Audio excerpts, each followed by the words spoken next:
siang Miss Herlin, apa kabar? Luar biasa, sehat Bu. Saya mau meminta waktunya sebentar ya Bu untuk melakukan wawancara. Dalam program apa ini Miss? Ini masih keberlanjutan dengan wawancara yang kemarin Bu. Saya kan sekarang lagi mengikuti UPG dalam jabatan. Kemarin kan saya sudah pernah juga melakukan wawancara pada Ibu tentang yang menjadi penyebab dari masalah yang saya angkat. Kelanjutan itu. Ya, Baik lanjut. Saya mau wawancara Ibu tentang solusi dari masalah yang saya angkat. Baik, coba masalah apa kemarin itu? Ibu, masalah yang pertama yaitu rendahnya kemampuan peserta didik dalam menganalisis informasi dari teks eksplanasi Bu. Itu dapat seperti yang saya alami ketika anak-anak itu sudah pun membaca teks, tapi mereka belum paham tentang apa yang mereka baca. Dapat terlihat dari soal-soal yang mereka kerjakan masih banyak yang salah, tidak sesuai dengan teks. Menurut Ibu bagaimana? Apa kira-kira cara untuk mengatasi masalah tersebut?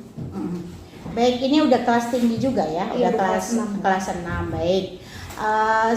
Untuk memahami anak-anak kurang mengerti apa yang dia baca sehingga tugas-tugas yang dia kerjakan tidak bisa dia selesaikan dengan baik ya kan. Nah, jadi dalam membaca anak-anak ini jangan hanya sekedar membaca saja ya, tetapi membaca itu kalau bisa langsung ada proyeknya.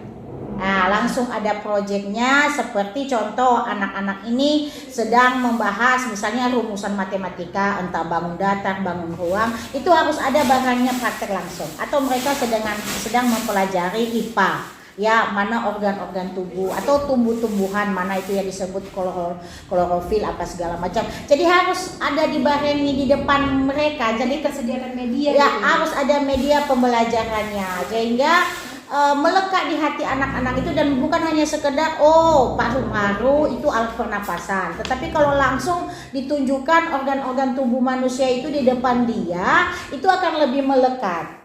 Nah, itu lebih melekat di dalam pikiran mereka sehingga langsung bisa mereka, daya nalar mereka bisa mereka kait-kaitkan untuk bisa menyelesaikan bahan bacaannya itu dan menyelesaikan tugas-tugasnya. Jadi jangan hanya sekedar membaca saja. Jadi anak-anak itu kan kalau bisa dalam mempelajaran itu jangan seperti membaca koran.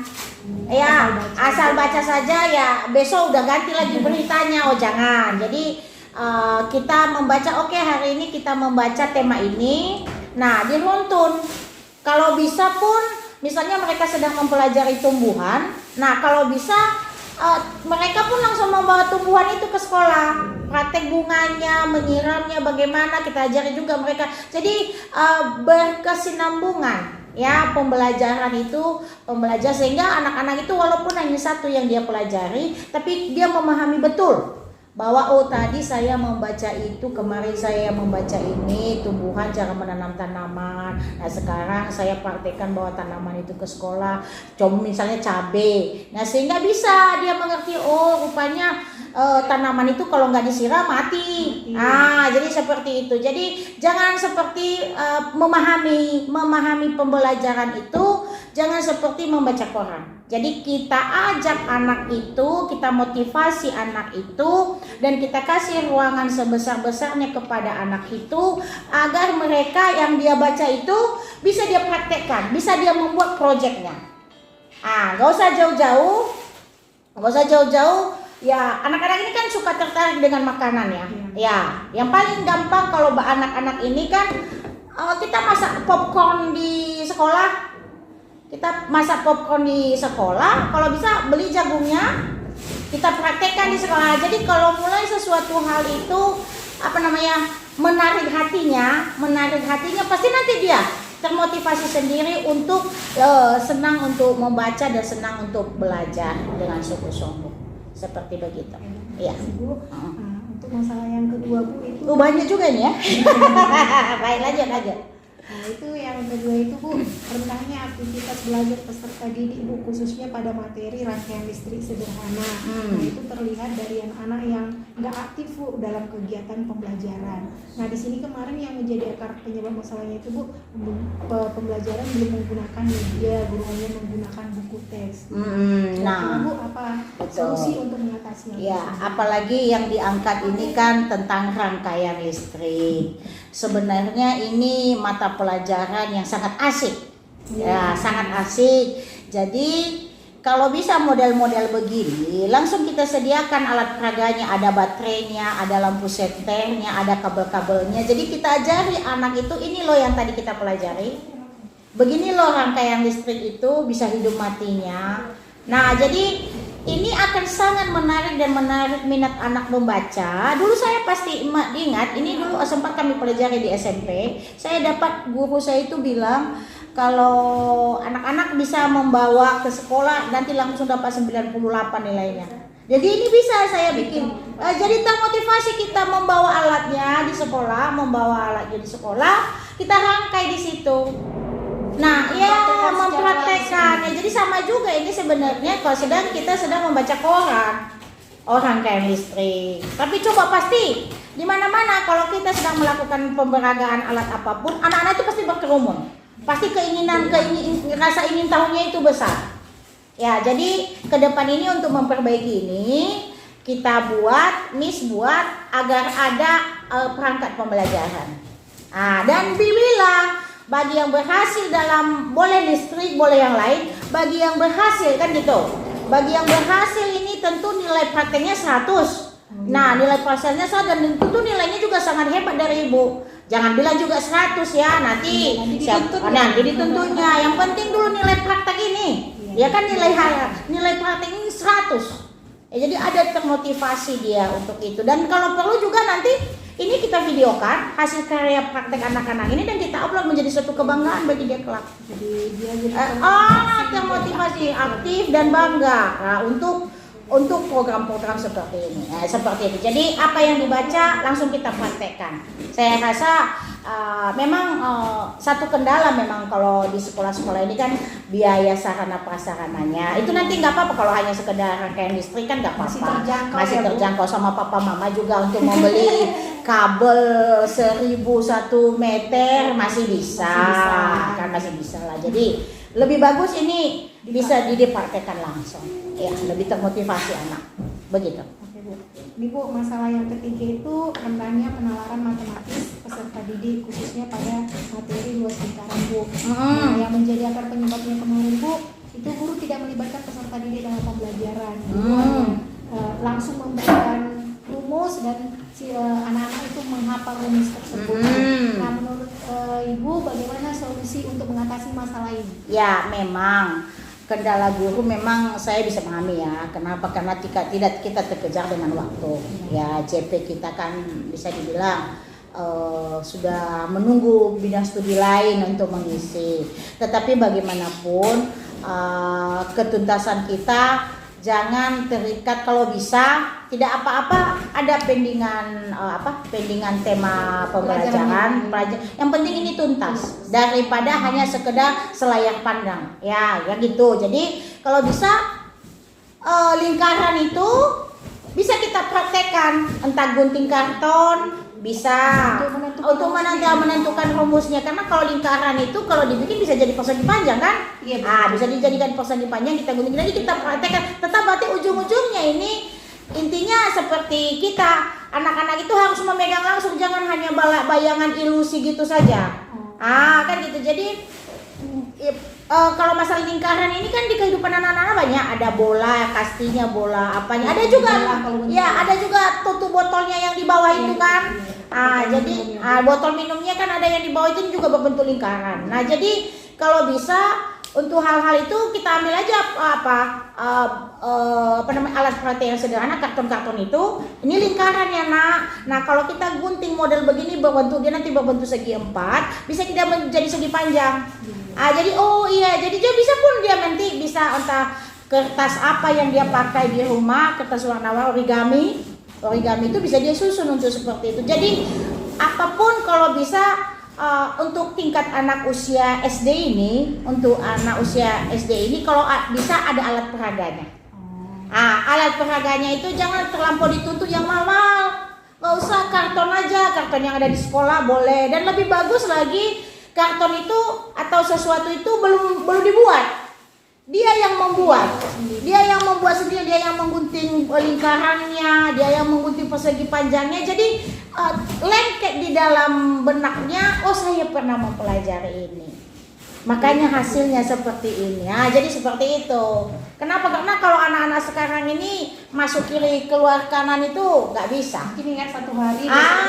Besoknya sudah lupa. Betul, itu dia Miss. Oke, Pas dia di situ.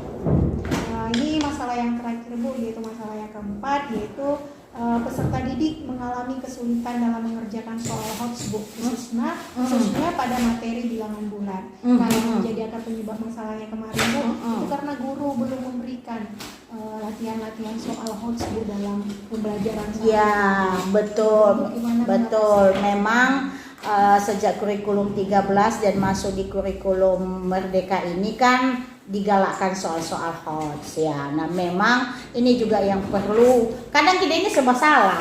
Nanti kita kasih soal HOTS, anak-anak tidak mengerti. Nah jadi sekarang ini kan usaha kita ini dulu membiasakan anak-anak itu membaca dan memiliki budaya literasi yang tinggi. Sehingga kosakata anak-anak itu kan menjadi banyak, bisa dia memahami. Dan kita pun membuat soal itu, kita ambil soal itu dari kehidupan anak-anak saja. Itu yang Kontekstual dengan kehidupan anak-anak. Contoh konteksnya, kita kan harus paham geografi ya.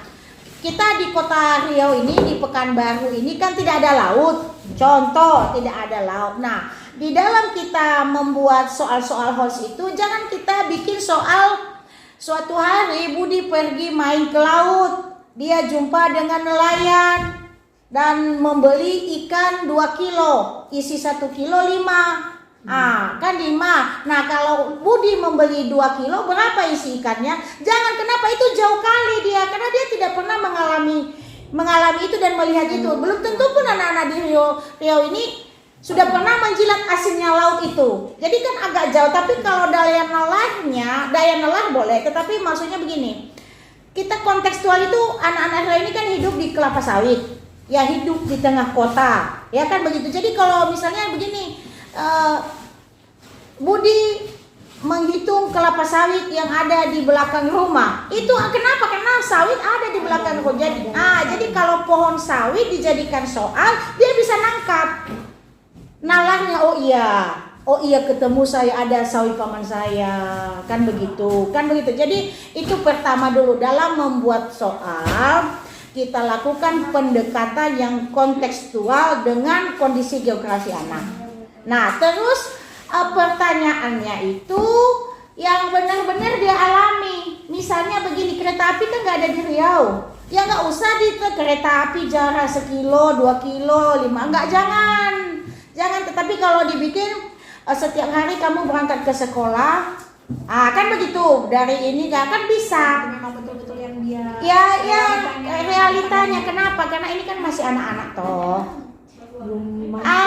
Apalagi kita di sekolah swasta ini kan kadang belum 7 tahun dia udah masuk kelas 1. Jadi kan kemampuan kognitifnya, daya nalarnya kan memang masih standar lah. Sehingga pendekatan soal HOTS ini silakan kita kembangkan. Tapi mari kita lakukan dengan soal-soal kontekstual yang sesuai dengan kebutuhan anak dan kehidupan anak sehari-hari. Nah seperti itu. Jadi pertama dulu harus rajin membaca ya, sehingga kemampuan literasi, daya tangkap anak dan kosakata anak semakin banyak. Kedua, dalam penyusunan soal kita buat yang soal itu yang berdasarkan geografi anak. Ya, berdasarkan geografi anak. Kalau misalnya soal kebun-kebunan, ya kita ambil kebun kampung sama kebun sawit. Kenapa? Banyak di sekitar anak-anak di sini. Kalau masalah menjarak, kendaraan menghitung jarak, jangan bahasanya kereta api, bahasanya ya motor biasa aja lah. Kenapa? Itu kereta api aja belum tentu ada anak ini yang pernah nengok bagaimana lajunya kereta api. Jadi seperti itu kita menyusun soalnya. Dan juga tentunya kita imbangi dengan penjelasan-penjelasan materi kita yang lebih mendalam lagi kepada siswanya. Dan harus kita tingkatkan model host ini sehingga anak-anak kita bisa menganalisa soal. Ya, soal itu kita sajikan di dalam bentuk cerita. Jangan 1 tambah 1 kurang 2 begini. Oh, jangan itu. Jangan, tapi kita buat di dalam satu cerita, ya. Ibu pergi ke pasar membeli, kan begitu saya temannya, seperti itulah. Jadi lebih kepada jadi dia bisa menghayal ketika mamanya pergi belanja beli tomat sekilo isi 8, jatuh di jalan 2, kan contoh, sisanya berapa. Jadi kan bisa, itu contoh-contoh sederhana. Jadi seperti itu, Miss. Oke. Ini Bu, masalahnya udah selesai, hanya 4 tadi Bu. Terima kasih Bu buat waktunya. Maaf sudah mengganggu Bu. Baik, sama-sama. Ini merupakan tugas dan kewajiban kita ya demi memajukan pendidikan anak-anak khususnya di SDPS ya. Ibu doakan dan semua tim juga mensupport Miss Herlin agar bisa melaksanakan dan menunaikan, menyelesaikan PPG ini dengan sempurna, dan kami harapkan tentu lulus ya. Terima kasih, sukses selalu. Tuhan Yesus memberkati. Terima kasih ya Bu. Oke, mantap.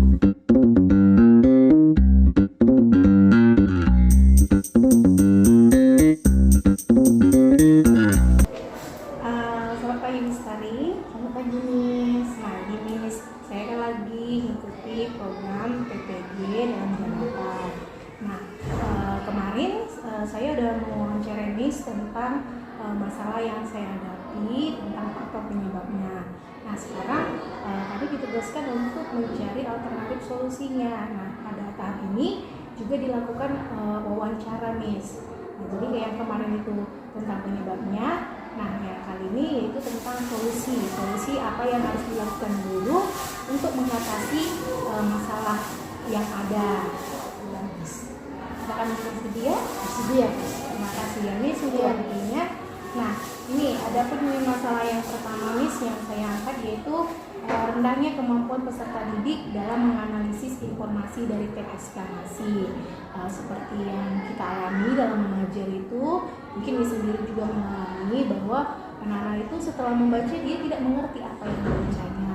Itu dapat kita lihat dari ketika diberi soal, jawabannya masih salah ataupun kadang-kadang tidak sesuai dengan teks. Nah, menurut Miss, bagaimana cara untuk mengatasi masalah tersebut, Miss?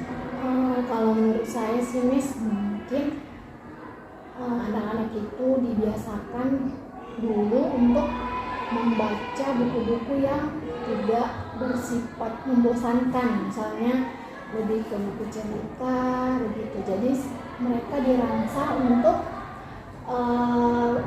minat membacanya lebih tinggi. Kemudian kita kasih pertanyaan terkait dengan bacaan yang sudah mereka baca begitu. Jadi setelah mereka terbiasa dengan kegiatan membaca, baru pelan-pelan kita kasih bacaan sesuai dengan pembelajaran gitu.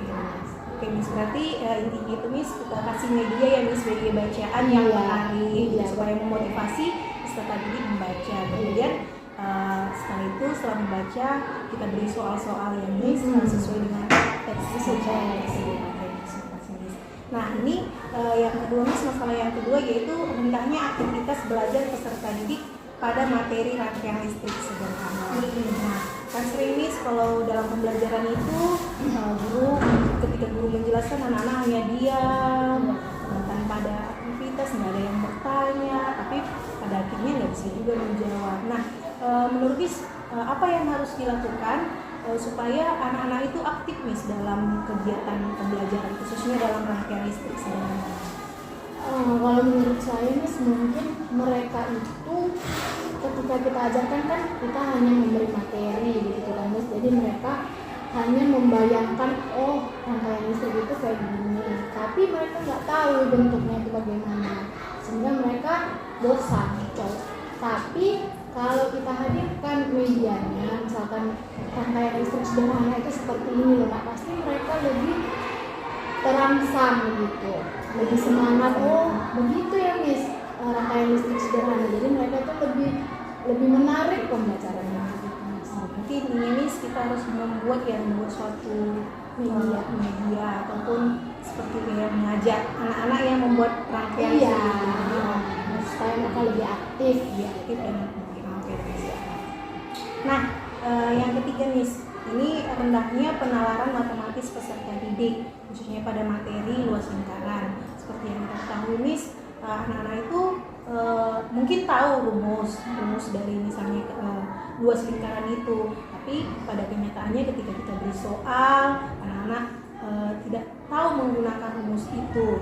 Yang luasnya dia nggak tahu menghitungnya, yang mana jari-jarinya dan lainnya.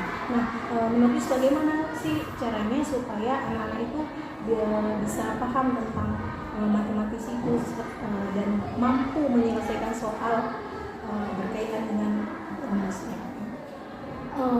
Mungkin mereka harus kita libatkan, Miss. Jadi kita tidak hanya memberi ini rumus lingkaran begini, tapi kita kasih tahu, kita ajak lingkaran itu terdiri dari jari-jarinya ini ya. Terus diameternya yang seperti ini, kita tunjukkan bendanya, lalu kita tanya kira-kira kalau kita mau cari luas harus apa yang dihitung. Nah, jadi mereka kita libatkan untuk menemukan rumus itu, jangan bulat-bulat ini rumusnya gitu, supaya mereka ingat.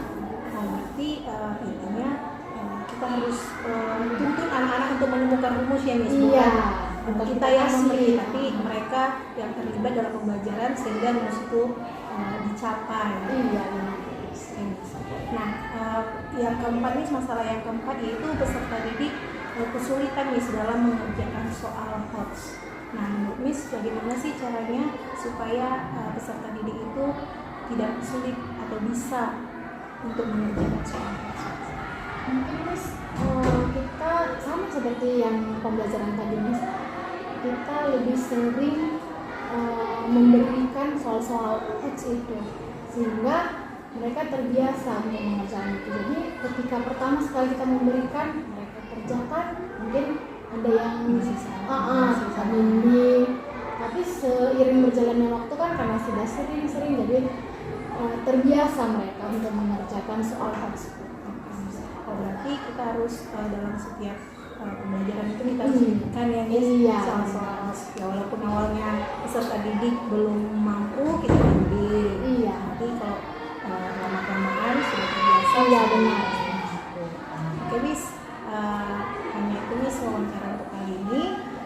Terima kasih ya, Miss, atas waktunya supaya kita sama-sama bisa mendidik anak-anak dengan baik sehingga apa yang kita kerjakan bermanfaat bagi peserta didik kita. Oke, Terima kasih ya, Miss.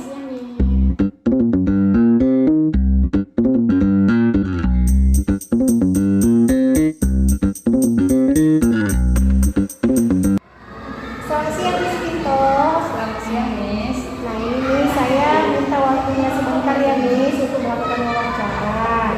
Nah, masih sama seperti yang kemarin, Miss. Kemarin kan saya juga sudah pernah melakukan wawancara tentang masalah yang saya angkat dalam PPG ini. Nah, kalau yang kemarin itu berbicara tentang penyebabnya, nah ini kita berbicara tentang solusinya, Miss, dari masalah yang saya angkat. Nah, Miss, adapun masalah yang pertama yang saya angkat kemarin yaitu rendahnya kemampuan peserta didik dalam menganalisis informasi, Miss, khususnya di teks eksplanasi seperti yang kita alami, bahkan Miss sendiri juga mungkin mengalami. Anak-anak itu ketika membaca teks, setelah membaca teks dia tidak mengerti, tidak memahami apa yang dia baca. Nah, itu dapat kita lihat dari misalnya ada pertanyaan yang berdasarkan teks, sering jawaban anak keliru, bahkan anak-anak menjawab di luar dari teks. Menurut Miss, bagaimana sih caranya supaya anak peserta didik itu mampu menganalisis informasi dari teks yang dia baca? Oke, menurut saya solusinya itu bisa jadi kita sebagai guru menyediakan media bacaan. Media bacaan ini yang menarik untuk anak didik baca. Kemudian bisa juga kita memberikan bahan bacaan, kemudian kita tanya anak didik tersebut sesuai dengan bacaan yang mereka baca. Bisa juga yang ketiga, membiasakan peserta didik untuk menceritakan kembali bahan yang sudah mereka baca. Saya seperti itu, Miss. Berarti intinya Miss, kita harus menyediakan ya Miss materi atau bahan bacaan yang menarik untuk memotivasi anak-anak untuk membaca. Setelah itu kita buat pertanyaan atau kita suruh anak-anak dan peserta didik menceritakan kembali tentang apa yang dia baca. Oke. Untuk masalah yang kedua Miss, itu rendahnya aktivitas belajar peserta didik khususnya pada materi rangkaian listrik sederhana. Nah, itu dapat kita lihat ketika pada saat pembelajaran peserta didik itu hanya pasif Miss, dia tidak aktif dalam kegiatan pembelajaran. Nah, menurut Miss apa sih langkah yang harus dilakukan untuk mengatasi masalah tersebut? Untuk kegiatan menyusun atau merangkai ya, membuat rangkaian listrik, kita bisa buat model pembelajaran misalnya dengan model pembelajaran proyek atau dengan model pembelajaran berbasis masalah, atau bisa juga kita buat media atau kita cari media pembelajaran yang membuat anak itu aktif gitu. Kemudian kita bisa aktifkan anak itu dengan merangkai langsung. Peserta didik itu langsung merangkai rangkaian listrik tersebut. Seperti itu. Berarti yang PJDL yang ini membuat proyek itu kita libatkan anak-anak untuk membuat rangkaian listrik itu sendiri. Dengan materi itu ya. Materi rangkaian listrik. Untuk masalah yang ketiga Miss, yaitu rendahnya penalaran matematis peserta didik khususnya pada materi luas lingkaran. Nah, seperti yang kita lihat juga Miss, anak-anak itu sebenarnya hafal itu rumusnya Miss, tapi anak-anak ini tidak tahu menerapkannya misalnya dalam menyelesaikan soal Miss. Nah, jadi kan penalarannya tentang matematis itu rendah. Menurut Miss, bagaimana sih caranya untuk mengatasi masalah tersebut? Untuk menyelesaikan masalah matematis sebaiknya kita gunakan lembar kerja seperti lembar kerja yang sudah tersusun langkah-langkahnya. Jadi ada langkah-langkah di situ untuk anak menemukan langsung rumus. Jadi tidak kita langsung kasih rumus langsung dihafal anak tersebut. Itu bisa jadi lupa. Kemudian bisa juga kita sering-sering memberikan soal-soal latihan yang menerapkan pemahaman mereka terkait rumus. Kemudian mereka bisa menerapkan sesuai dengan kontekstual yang mereka hadapi atau alami dalam kehidupan sehari-hari. Berarti kita harus libatkan peserta didik ya Miss dalam menemukan rumus, bukan memberi langsung rumus itu ya Miss. Masalah yang terakhir Miss yaitu peserta didik mengalami kesulitan dalam mengerjakan soal HOTS. Kan banyak Miss anak-anak itu peserta didik itu sulit untuk menyelesaikan soal HOTS khususnya pada materi bilangan bulat Miss. Menurut Miss cara mengatasinya itu bagaimana Miss? Oke, untuk soal HOTS mungkin kita kasih memberikan soal-soal latihan itu yang sesuai dengan yang mereka alami. Misalnya dalam hal kontekstual itu misalnya apa yang sering mereka alami. Jadi soal-soal itu harus sesuai dengan konteksnya, konteks mereka sebagai peserta didik atau seperti yang mereka alami. Kemudian bisa juga kita dengan memberikan media. Medianya itu bisa berupa kartu ataupun origami yang kita tulis soal di origami tersebut. Jadi anak-anak tertarik untuk menyelesaikan soal tersebut. Jadi seperti itu. Berarti kita harus membiasakan memberikan soal latihan HOTS ya Miss, khususnya yang latihan-latihan yang kontekstual. Nah, baru yang kedua kita gunakan media untuk memberikan soal-soal tersebut ini untuk memotivasi peserta didik. Baik Miss, terima kasih ya Miss untuk wawancaranya. Maaf sudah mengganggu waktunya Miss. Oke, Miss.